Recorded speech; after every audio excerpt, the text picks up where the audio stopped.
കഴിഞ്ഞ 3-4 മാസമായിട്ട് ഇതിന്റെ തുടക്കത്തിൽ ഈ പരാതിക്കാർ രംഗത്ത് വരാതിരുന്നത്. അപ്പൊ തിരഞ്ഞെടുപ്പ് നോക്കിയിരിക്കുകയാണ്. തിരഞ്ഞെടുപ്പ് വരുമ്പോൾ പരാതിക്കാരെ കൊണ്ടുവരിക. പരാതിക്കാരെവിടെ പോരുത്? ഇത്ര നാൾ ഒളിച്ചിരുന്നത് പരാതിക്കാരല്ലേ, സർക്കാരല്ലേ ഒളിച്ചിരുന്നത്? ഞങ്ങൾക്കൊരു നിലപാടുണ്ട്. അയാൾ തെറ്റ് ചെയ്തിട്ടുണ്ടെങ്കിൽ ശിക്ഷ അനുഭവിച്ചേ മതിയാവും, ഒരു സംശയം വേണ്ട. അതുകൊണ്ട് തന്നെ ഞങ്ങൾ അദ്ദേഹത്തിന്റെ പേര് പ്രാഥമികമായി എടുക്കേണ്ട നടപടി, കടുത്ത നടപടി എടുത്തിട്ടുണ്ട്. ആ നടപടിയെ ഞങ്ങൾ എല്ലാവരോടും ചൂണ്ടിക്കാണിക്കുന്നു. ഇതുപോലെ നടപടി എടുക്കാൻ കഴിയുമോ? ഇതിലപ്പുറം ഒരു നടപടി ഇനിയും വരാം. ഇപ്പോൾ പുറത്താണ്, ഇനി ദീർഘകാലം പുറത്തു പോകുന്ന നടപടിയിലേക്ക് പോകും. പാർട്ടിക്ക് പുറത്ത് സസ്പെൻഷനേ ഉള്ളൂ. ശിക്ഷ, അതായത് അതൊരു ശിക്ഷയായിട്ട് തെറ്റ് കണ്ടെത്തിയാൽ കോടതിയുടെ മുമ്പാകെ ഇരിക്കുന്നു. ഇത്തരം കാര്യങ്ങൾ കഴിഞ്ഞ 3-4 മാസമായിട്ട് ഇതിന്റെ തുടക്കത്തിൽ ഈ പരാതിക്കാർ രംഗത്ത് വരാതിരുന്നത്. അപ്പൊ തിരഞ്ഞെടുപ്പ് നോക്കിയിരിക്കുകയാണ്.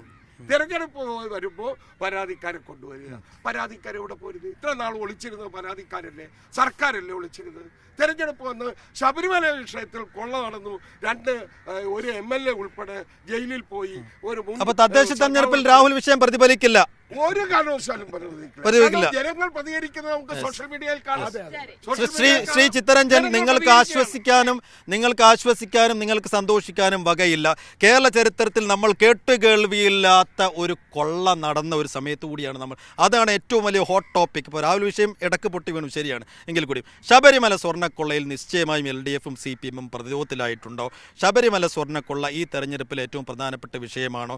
അത് വോട്ടർമാർ പോളിംഗ് ബൂത്തിലേക്ക് നീങ്ങുമ്പോൾ അവരുടെ മനസ്സിലുണ്ടാകുന്ന ഒരു കാര്യമായിരിക്കുമോ? ഒരിക്കലും അല്ലല്ലോ. ജനങ്ങളുടെ മുമ്പിലേക്കെന്ന് പറഞ്ഞാൽ സ്വർണ്ണപ്പാളി വിഷയവുമായി ബന്ധപ്പെട്ട് ഗവൺമെൻറ് ആരെയും രക്ഷിക്കാൻ നോക്കിയിട്ടില്ലല്ലോ. ചുമതലകൾ നിർവഹിക്കുവാൻ വേണ്ടി ആരെയാണോ ചുമതലപ്പെടുത്തിയിട്ടുള്ളത് അവരുടെ ഭാഗത്ത് വീഴ്ച വന്നാൽ ആരാണെങ്കിൽ പോലും മുഖം നോക്കാതെ നടപടി സ്വീകരിക്കുമെന്നല്ലേ കേരള? അങ്ങനെയല്ല, അയ്യന്റെ സ്വത്ത് സംരക്ഷിക്കാൻ ബാധ്യതപ്പെട്ടവർ ദേവസ്വം ബോർഡ്. ആ ദേവസ്വം ബോർഡിനെ നിയമിച്ചത് ഗവൺമെന്റ്. അപ്പോൾ ഗവൺമെന്റിന് ഒരു ഉത്തരവാദിത്തമല്ലേ? ഗവൺമെന്റിന്റെ ഉത്തരവാദിത്തമാണ് ഭംഗിയായി നിറവേറ്റിയത്. കാരണം എന്താ, ഈ കേസിനകത്ത് തൊടാൻ പോയില്ല. എന്താ പറഞ്ഞത്? ഹൈക്കോടതിയുടെ നിരീക്ഷണത്തിൽ അന്വേഷണം നടത്തുന്നതിനെ കുറിച്ച് അഭിപ്രായം കൃത്യമായി ഗവൺമെന്റ് പറഞ്ഞല്ലോ, ഞങ്ങൾക്ക് അഭിപ്രായമാണ്, അല്ലാതെ ഞങ്ങൾ അന്വേഷിക്കുന്നില്ല. നിങ്ങളുടെ നിരീക്ഷണത്തിൽ അന്വേഷിച്ചോ എന്ന് പറഞ്ഞാൽ ആരെയും രക്ഷിക്കുവാൻ ഈ ഗവൺമെന്റ് താല്പര്യമില്ല എന്നാണ്. പിന്നെ അല്ലല്ല പറയട്ടെ, ഈ രാഹുലിന്റെ പ്രശ്നത്തിനകത്ത് കെ സുധാകരൻ പറഞ്ഞ അഭിപ്രായത്തോടെ എന്റെ സുഹൃത്തിന് യോജിപ്പുണ്ടോ? അപ്പൊ അദ്ദേഹത്തിന്റെ ഒരു നടപടി ഉണ്ടാവും. അദ്ദേഹത്തിന് മനസ്സിലായെന്നും അദ്ദേഹം പറഞ്ഞു. ഞങ്ങൾക്ക് അതിനോടൊന്നും യോജിപ്പില്ല. ഞങ്ങൾക്ക് വ്യക്തമായി AICC-യുടെ KPCC-യുടെ നിലപാട് ശക്തമാണ്. ഞങ്ങളെല്ലാം അതിനോടൊപ്പമാണ്. വേറെ വ്യത്യാസം, ജനാധിപത്യ പാർട്ടിയാണ് കോൺഗ്രസ്, കമ്മ്യൂണിസ്റ്റ് പാർട്ടിയല്ല.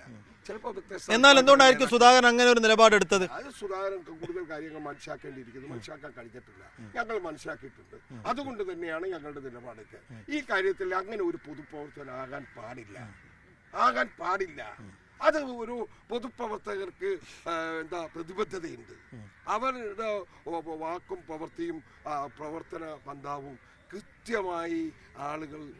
രാഹുലിന് തെറ്റുപറ്റി അല്ലേ? രാഹുലിന് തെറ്റ് പറ്റിയിട്ടുണ്ടെങ്കിൽ ശിക്ഷ വാങ്ങിയേ പറ്റൂ. ഇന്നലെ പ്രതിപക്ഷ നേതാവ് പറയുന്നുണ്ടായത് അറബിക്കടലിൽ രമ്പി വന്നാലും ഞങ്ങളുടെ ബോധ്യത്തിൽ അതാണ്. അതൊരു ഗംഭീര നിലപാട്, ഭയങ്കര നിലപാടല്ലേ. എന്തോ ഒരു നിലപാടാണെന്ന് അറിയാമോ? അവിടെ പാലക്കാട് കോൺഗ്രസിന്റെ മുഴുവൻ നിയന്ത്രിക്കുന്നത് രാഹുലാണ്.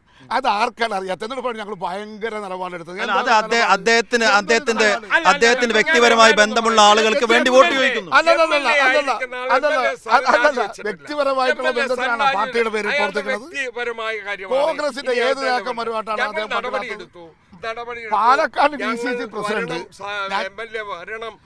എനിക്ക് അല്പസമയം തരണം കേട്ടോ, എല്ലാ ശുക്രനാണ് നടന്നുകൊണ്ടിരിക്കുന്നത്. അയാളുടെ സ്വാതന്ത്ര്യമാണ് പ്രവർത്തിക്കാൻ. അദ്ദേഹം പറഞ്ഞോട്ടെ, പ്രതിസന്ധിയിലായതുകൊണ്ട് അവർ പറഞ്ഞോട്ടെ. പോകുമ്പോഴും വ്യക്തമായി ഗവൺമെന്റ് ഒളിച്ചു കളി നടത്തിയെന്നുള്ള തെളിവ് 3-4 മാസം കഴിഞ്ഞിരിക്കുന്നു.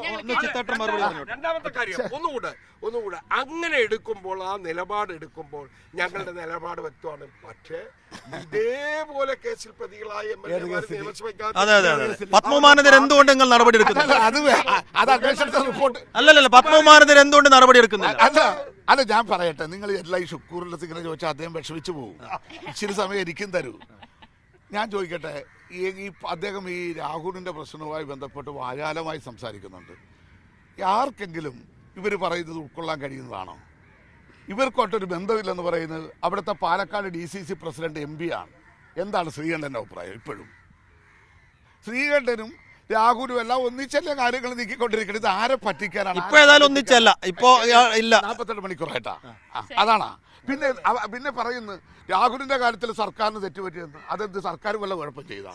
രാഹുൽ ആവശ്യമില്ലാത്ത പണി മുഴുവൻ കാട്ടിക്കൂട്ടിട്ട് അതും പിണറായി വിജയന്റെ തലയിലാണെന്ന് പറഞ്ഞാൽ എന്തായാലും എന്തായാലും നമ്മൾ നേരത്തെ സ്റ്റേഡിയത്തിന്റെ വിഷയം പറഞ്ഞ പോലെ തന്നെ ചർച്ച ചെയ്താൽ എവിടെയും എത്താത്ത സംഗതിയാണ്. ആരും പിന്മാറില്ല.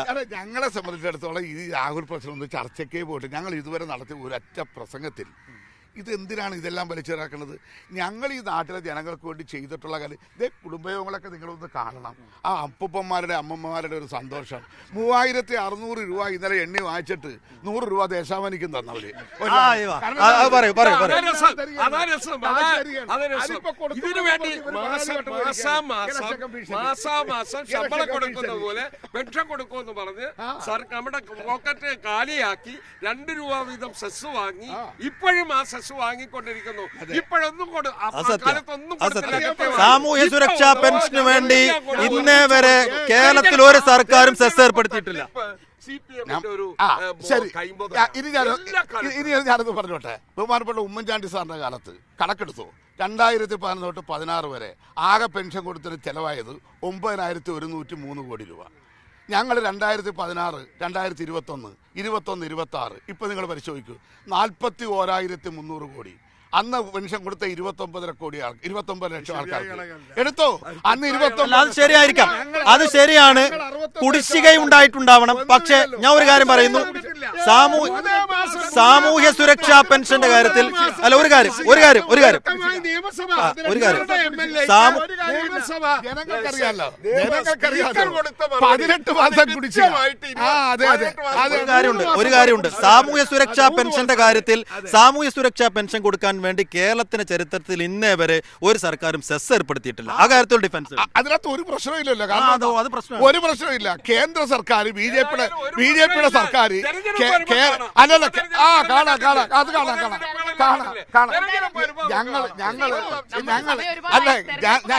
ഞാൻ ഒറ്റക്കാരൻ പറയാ. ഞങ്ങളെ സംബന്ധിച്ചിടത്തോളം ഞങ്ങൾ ഈ പെൻഷൻ 2000 അല്ല, ഞങ്ങൾ 2500 ആക്കി കൊടുക്കും. ഒരു തർക്കവും വേണ്ട ജനങ്ങൾക്ക്. ഇവരും പെൻഷനെ കുറിച്ച് പറയേണ്ട കൈക്കൂലിയാണെന്നാ. പെൻഷൻ കൈക്കൂലിയാണെന്നാണ് കോൺഗ്രസ് പറയുന്ന. പെൻഷൻ കൈക്കൂലിയാണെന്നാ. ഞങ്ങൾ പറഞ്ഞതെല്ലാം ചെയ്തുകൊണ്ടിരിക്കുകയാണ്. ജനങ്ങൾ കണ്ട് ശരി നമുക്ക് കണ്ണനും കൂടെ വരുന്നു. എന്തായാലും നന്ദി.